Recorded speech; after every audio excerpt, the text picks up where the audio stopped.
Hello, aspirants. How are you? I hope you're fine, doing well, and living a healthy life. So, these are the important and refined news prepared by the team of 1PSC, especially for prelims. Let me tell you uh, about this program before we going further.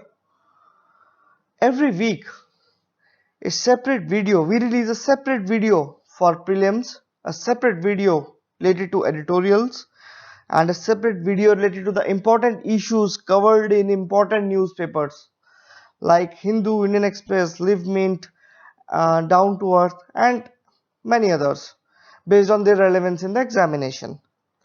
So you can click on the link given below. It's a link of the 1psc.com.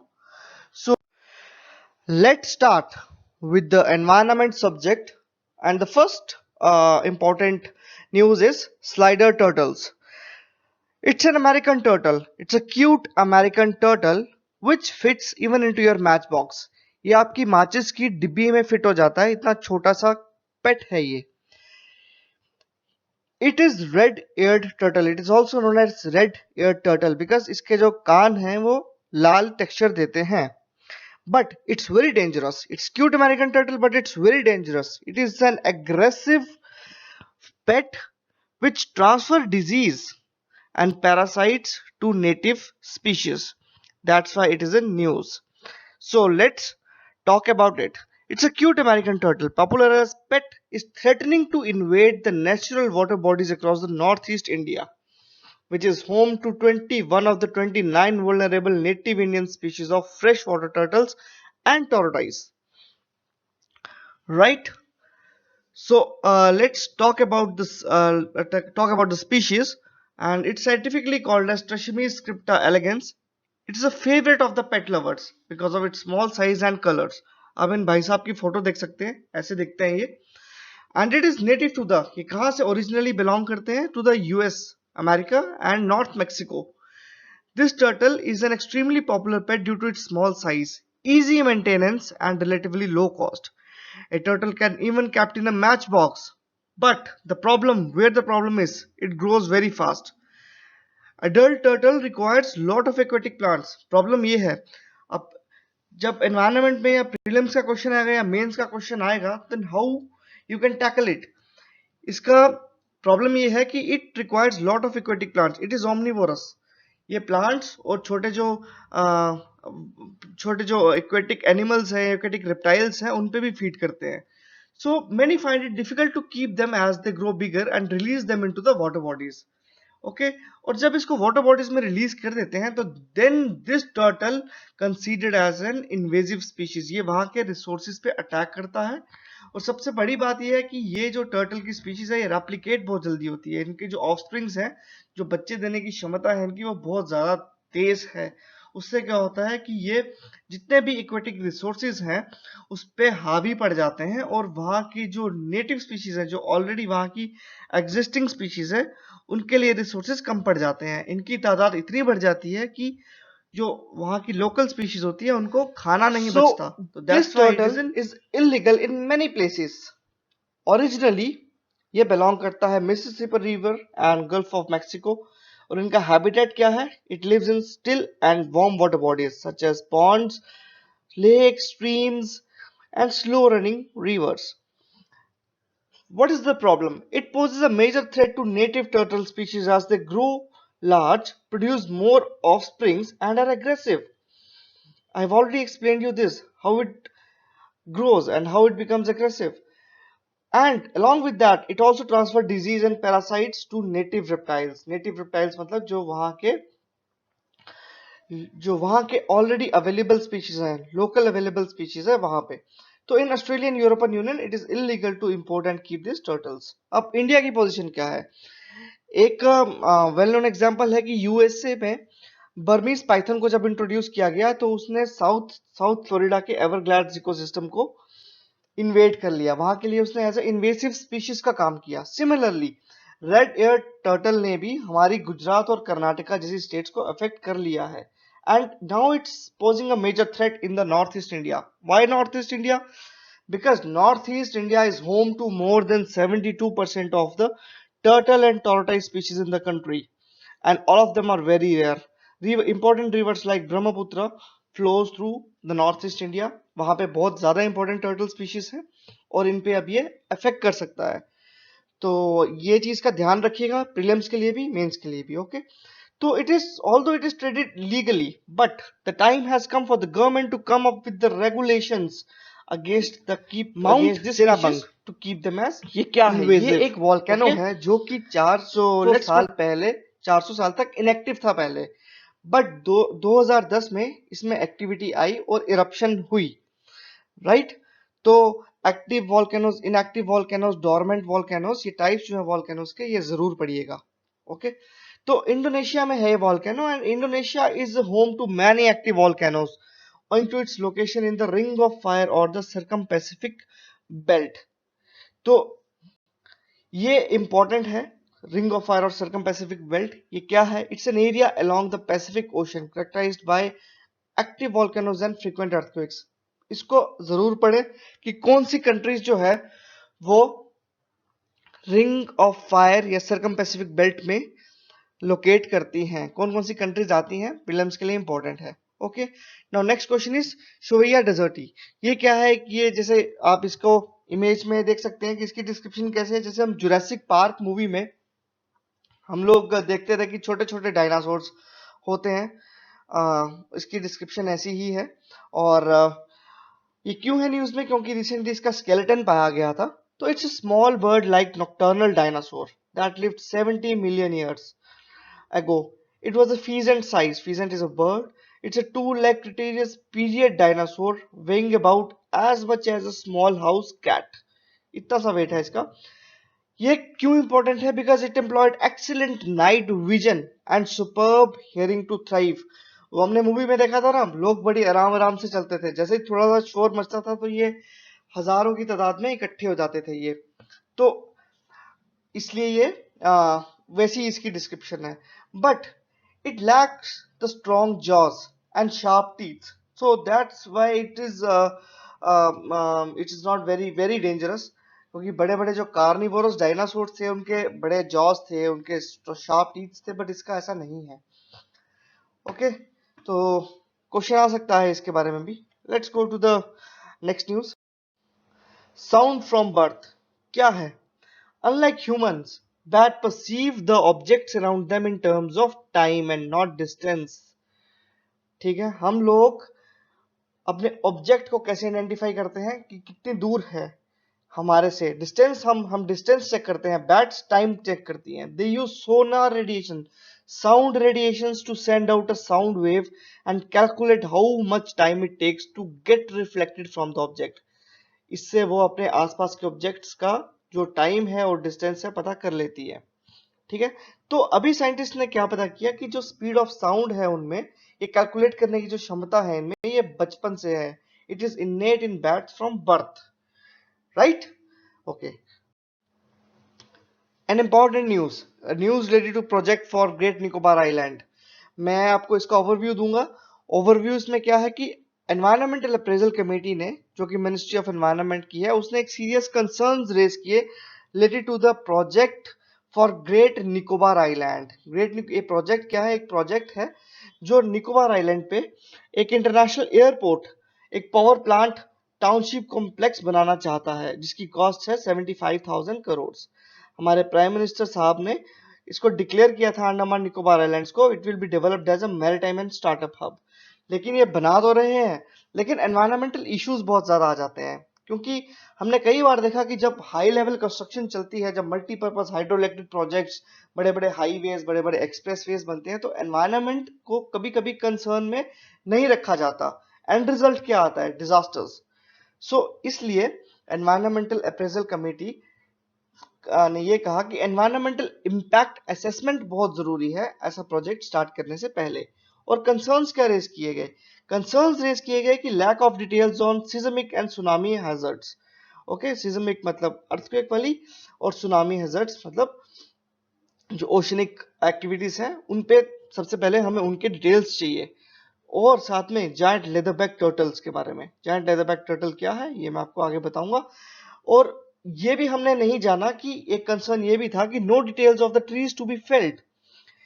Issues include about Galathea Bay, ये बहुत important एक बे है जो कि Nicobar island पे है, the site of the port and the centrepiece of the NITI Aayog proposal. अब हम इस बे के बारे में पढ़ेंगे कि क्या है। It's an iconic nesting site in India of the enigmatic giant leatherback. ये क्या है? It is the world's largest marine turtle borne out by surveys done over 3 decades। ये वर्ल्ड्स लार्जेस्ट मैरीन टर्टल है, ठीक है। तो इकोलॉजिकल सर्वेस ने ये कहा कि अगर यहाँ पे हम कंस्ट्रक्शन करते हैं इतना सारा, तो जो वहाँ की एनिग्मेटिक स्पीशीज हैं, जो वहाँ की स्पीशीज हैं जो कि कुछ क्रिटिकली एंडेंजर्ड स्पीशीज भी हैं, उन पे बहुत ज्यादा इफेक्ट पड़ेगा। स्पीशीज लाइक यहाँ पे कुछ स्पीशीज का नाम है, please go through them. Okay, about great Nicobar island. Great Nicobar island क्या है? It's southern most island of the Nicobar islands, and important thing is it possesses tropical evergreen forest ecosystem, and it gives habitat to important tribe called Mangolid Champagne tribe, ठीक है। तो ये जो concerns हैं जो कि एनवायरमेंटल इम्पैक्ट असेसमेंट के दौरान मद्देनजर रखे जाएंगे, उसके बाद ही कंस्ट्रक्शन जो है वो start. Next news related to the science and tech subject. Okay, so e Sanjeevani OPD ये क्या है? एक टेलीमेडिसिन प्लेटफॉर्म है जहां पे फ्री कंसल्टेशंस प्रोवाइड की जाएंगी इंडियन सिटीजन्स को रिलेटेड टू द हेल्थ। और ये प्रोग्राम कौन सी मिनिस्ट्री का है? Ministry of health and family welfare. Okay, next is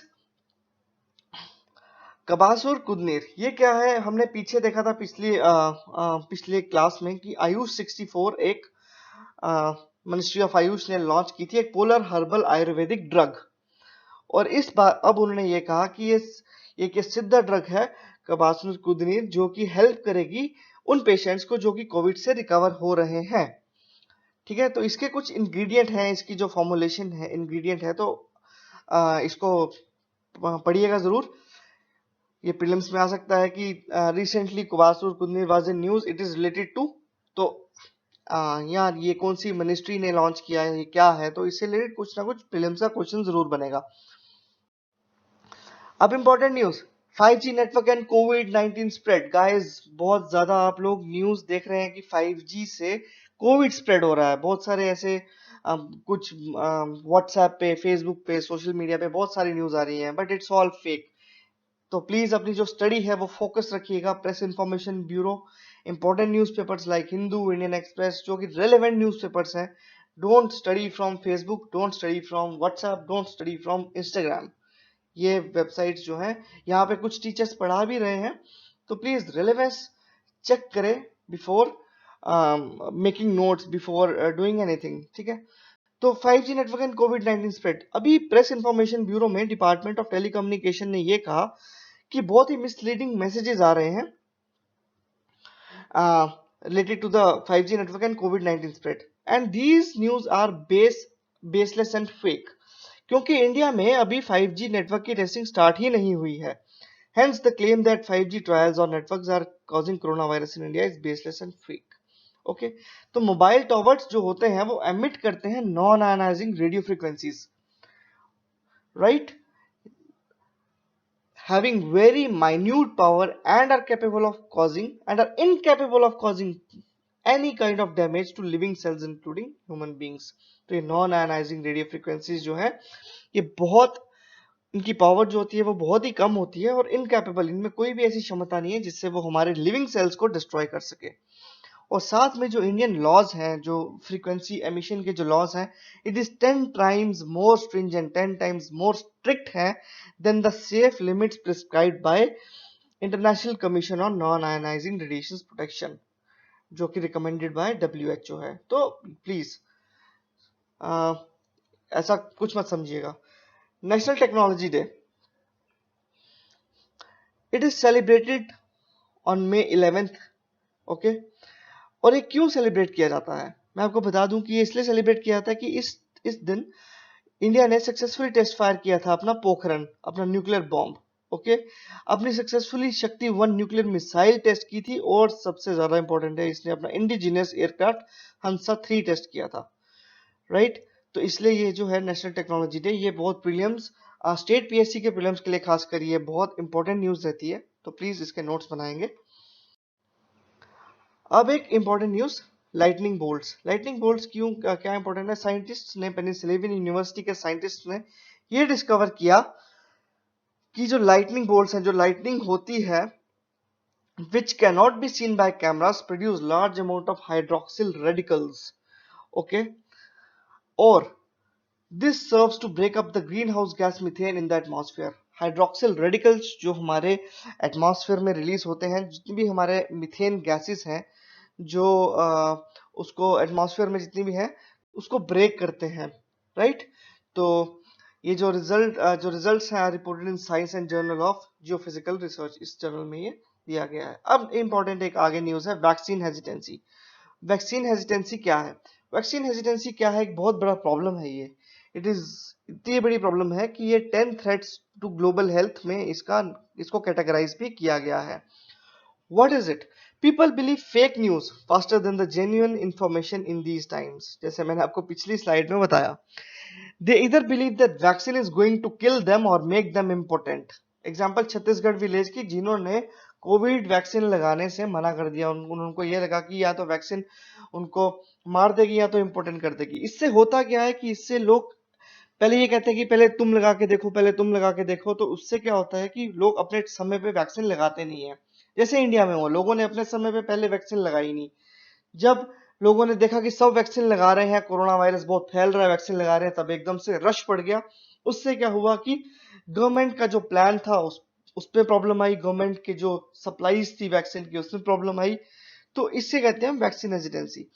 तो इसे हमने जो है, जो अप्रूव्ड वैक्सीन होती हैं, प्लीज इसको हमें टाइम से लेना चाहिए, क्योंकि एक बहुत बड़ा कंसर्न है, ये इतना बड़ा कंसर्न है कि vaccine is one of the essential weapons in the armamentarium in our war against the pandemic. Any hesitation in accepting the vaccine will have a negative consequence on our effort to control the pandemic. तो please अपनी vaccine जो है वो time पे लीजिए, और so that कि एक ये कंसर्न जो है वो ना बन के रह जाए। अब ब्लैक फंगस, अब रिसेंटली एक ये भी न्यूज थी कि black fungus associated with covid recently बहुत चल रहा है ये, और काफी ज्यादा लोग अफेक्ट भी हो रहे हैं इससे। So it's a serious fungal infection known as mucormycosis, also called as black fungus. अब इसके की पॉइंट्स क्या हैं? ये एक सीरियस है बट रेयर फंगल इन्फेक्शन, बहुत ही रेयरली पाई जाती है, बहुत ही कम। साइंटिस्ट इवन की अभी भी डिस्कवर कर रहे हैं कि how this fungus is associated with the covid disease. So it is caused by a group of molds called mucormycosis, which is abundant in the environment. It mainly affects people who have health problems or take medicines that lowers the body ability to fight germs and sickness. Okay, so the type of mucormycosis are राइनोसेरेब्रल, जो कि sinus और brains में effect करता है, पुल्मोनरी lung पे effect करता है, gastrointestinal, cutaneous जो कि स्किन पे इफेक्ट करता है, और डिसेमिनेटेड म्यूकोमाइकोसिस। अब इसका ट्रांसमिशन कैसे होता है? It occurs through inhalation, inoculation और इंजेक्शन। ये हम इनहेल करते हैं, या तो हम इसको इंजेस्ट, या तो हाथ से हम मुंह में कुछ ऐसे खाएंगे कि जिससे ये फंगस हमारे अंदर जाएगा और हमारे अंदर डिजीज कॉज करेगा। और ये स्पोर्स जो है, जो नॉर्मली हमारे एनवायरनमेंट में बहुत सारे पाए जाते हैं, तो उन पे फंगस लगी होती है। अगर हम इसे अपने बॉडी के अंदर इनटेक कर लेंगे तो उससे हमें ये जो डिजीज होने का चांस जो है वो बढ़ता है। तो the most important thing is mucormycosis does not spread between people. ये छुआछूत की बीमारी नहीं है, और between people and animals. Okay, तो ट्रीटमेंट क्या है? Treated with antifungals, it may even required surgery, and it is of, उन लोगों को बहुत ध्यान रखना चाहिए जो कि डायबिटीज के पेशेंट्स हैं, तो उनके लिए ये थोड़ी सी वल्नरेबल बन जाती है ये वाली फंगस की स्पीशीज।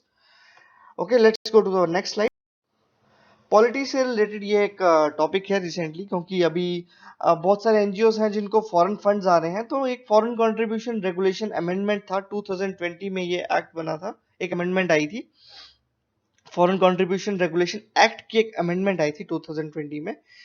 तो अ, इसने ये कंपलसरी कर दिया था सारे जितने भी नॉन गवर्नमेंटल ऑर्गेनाइजेशंस हैं कि to open the bank accounts in Delhi, और वो भी एसबीआई पे। ठीक है। It seeks to prohibit public servants from receiving any foreign funding, क्योंकि रिसेंटली बहुत सारी फॉरेन फंडिंग आती थी एनजीओ को, पब्लिक सर्वेंट्स को, मिनिस्टर्स को, जो कि अनअकाउंटेबल मनी थी। अब ये टॉपिक जो है, आप ये जो टॉपिक है आप इसको ब्लैक मनी, मनी होर्डिंग या इसमें यूज कर सकते हैं मेंस के क्वेश्चन में भी। तो इट्स एन इम्पॉर्टेंट टॉपिक। ठीक है। It proposes to reduce the use of foreign funds to meet the administrative cost by NGOs from the existing 50% to 20%। Administrative cost जो है, बाहर से जो फंडिंग आती है एडमिनिस्ट्रेटिव कॉस्ट के लिए किसी भी एनजीओ चलाने के लिए, वो 20% से ज्यादा नहीं आएगी। तो इसमें कई सारे इश्यूज हैं, जैसे कि आधार कार्ड, जो भी खोलेंगे उनका आधार कार्ड जरूरी है। ठीक है। उनको अपनी समरी देनी होगी सेंट्रल गवर्नमेंट को कि उनके जो फंड्स हैं वो कहाँ से आ रहे हैं, कितने आ रहे हैं ये, और उनको जितना भी एसबीआई में account, State Bank of India में अकाउंट खुलवाना पड़ेगा। तो ये इसलिए to maintain checks and balances on the foreign fundings, ये एक्ट इसलिए इंपॉर्टेंट है। अब आईआरईडीए, जो कि Indian Renewable Energy Development Agency है, उसको ग्रीन ऊर्जा अवार्ड मिला। ग्रीन ऊर्जा अवार्ड क्या है? ये इंडियन चैम्बर्स ऑफ कॉमर्स का एक अवार्ड है जो कि दिया जाता है तब ग्रीन एनर्जी फाइनेंसिंग के लिए ये अवार्ड दिया जाता है। तो आईआरईडीए हमारा जो एक हमारी मिनी रत्ना एंटरप्राइजेस है, जो हमारी गवर्नमेंट ऑफ इंडिया की मिनी रत्ना एंटरप्राइजेस है, उसको दिया गया। क्यों दिया गया? Because it plays a pivotal and development role in playing green energy financing. Green energy financing मतलब इसने काफी सारे ऐसे प्रोजेक्ट्स को फाइनेंस किया जो कि ग्रीन एनर्जी डेवलपमेंट से एसोसिएटेड थे, like harnessing solar energy, wind energy, water energy. तो ऐसे काफी सारे प्रोजेक्ट्स को इन्होंने फाइनेंस किया। तो that's why it bags that award. And please make sure that you are making notes along with studying. अब ये एक important news, Israel Iron Dome intercept rockets coming from the Gaza Strip. अब क्या है, ये recently हमने कई बार देखा कि ये जो हम न्यूज में देख रहे हैं, हम टीवी में देख रहे हैं, हम सोशल मीडिया में देख रहे हैं कि इसराइल का एक आयरन डोम इंटरसेप्टर मिसाइल है, जो कि जितनी भी मिसाइल, अटैकिंग मिसाइल जो उस कंट्री पे आ रही हैं, उसको हवा में ही डिस्ट्रॉय कर देता है, सो दैट कि वो वाली मिसाइल्स उनके ग्राउंड पे आके डिस्ट्रक्शन ना करें। तो हम इसके बारे में थोड़ा पढ़ेंगे पहले। Rockets fired from Gaza were intercepted by Israeli Iron Dome air defence system. तो ये क्या है? एक एयर डिफेंस सिस्टम है। It appeared that rockets were hitting an invisible shields. जब यहां से रॉकेट आ रहा है तो एक इनविजिबल शील्ड, ऐसा लगता है कि एक इनविजिबल शील्ड बनी है यहाँ पे, कि जिसके साथ रॉकेट टकराएगा और वहीं डिस्ट्रॉय हो जाएगा। लेकिन होता क्या है कि यहाँ से एक एयर डिफेंस मिसाइल लॉन्च होती है जो कि इसको हवा में ही डिस्ट्रॉय कर देती है। तो इसके 3 यूनिट्स हैं। पहला है मोबाइल कंट्रोल यूनिट। ये चेक करता है हमारी ट्रेजेक्ट्री को, कि ट्रेजेक्ट्री कैसे बनानी है। एक है हमारा radar, it is based on a radar system. Radar ये चेक करता है कि रॉकेट आ रहा है या शेल आ रहा है, क्या आ रहा है हवा में, किससे अटैक हो रहा है, ये चेक करता है कि क्या लोकेशन है, क्या है। फिर ये उसका ट्रेजेक्टरी पाथ निकालता है, और फाइनली ये लॉन्चर, ये एक तमीर मिसाइल छोड़ता है सो दैट जो अटैकिंग मिसाइल है उसको डिस्ट्रॉय कर सके। तो it has a launcher, each has 20 interceptor missiles. Okay, ये एक मिसाइल है, इसको कहते हैं हम आयरन डोम। ये है आयरन डोम, ये। ओके, तो ये जो है ये डिस्ट्रॉय करेगा अटैकिंग मिसाइल्स को। तो let's study about it. It's a short range ground to air defence system. Surface to air बोलते हैं हम इसको, surface to air, surface to air defence. Surface से मिसाइल जाएगी और एयर पे ही डिफेंस होगा। Okay, which includes radar and Tamir interceptor missiles that tracks and neutralize any rockets or missiles aimed at Israeli targets. Okay, it is used for countering rockets, artillery and mortars, as well as aircraft, helicopters, unmanned aerial vehicles. Its success rate is over 90%, but now scientists are claiming, experts are claiming that its success rate is around 80 to 90%. तो क्या है, हमारे पास भी है कुछ ऐसा system? What kind of system does India have? Recently India ने Russia के साथ एक डील क्रैक की थी जिसमें S-400 जो कि डिजाइन किया गया है anti missile defence system by Russia. तो इंडिया ने ये वाले ये वाला जो सिस्टम है ये उसकी डील करने की बात कही थी। तो it's a mobile air to surface to air missile system. Surface to air क्या है कि ये सरफेस से एयर में छोड़ा जाता है। Designed by Russia, it is the most dangerous operationally developed modern long range surface to air missile in the world. इसकी ये इजरायली जो आयरन डोम है उससे भी ज्यादा ताकतवर है ये। Okay, so and it is also much head of the US developed third. This system can engage all type of aerial targets. और इसकी रेंज भी बहुत ज्यादा है। इसकी रेंज है around 400 kilometre and 30 kilometre altitude. ये 400 किलोमीटर की ट्रेजेक्ट्री बना सकता है और 300 किलोमीटर एल्टीट्यूड पे ये मिसाइल को, ये जो हमारे पास जो अटैकिंग मिसाइल है उसको चेक करके हवा में ही डिस्ट्रॉय कर सकता है। तो it is very much powerful. And secondly is India's Prithvi air defence and advance air defence. ये इसकी इमेज है, आप देख सकते हैं। Okay, it's a double tiered system consisting of 2 land and sea based interceptor missiles. Interceptor का मतलब क्या होता है? इंटरसेप्टर का मतलब ये होता है कि to intercept in the air, to check and destroy. Check करो कि क्या आ रहा है और उसको वहीं डिस्ट्रॉय कर दो। That's why it is called as interceptor missile, intercept करना किसी को। Third one is India's Ashwini air defence interceptor missile. ये डीआरडीओ ने ही बनाया, it is indigenously developed advanced air defense interceptor missile developed by Defense Research and Development Organization. Okay guys, that's it for today. Please make notes and subscribe to this channel. इसका जो link है वो 1psc.com का वो bio में दिया गया है। Please subscribe to this channel please guys, and thank you so much and take care of your self. Bye bye.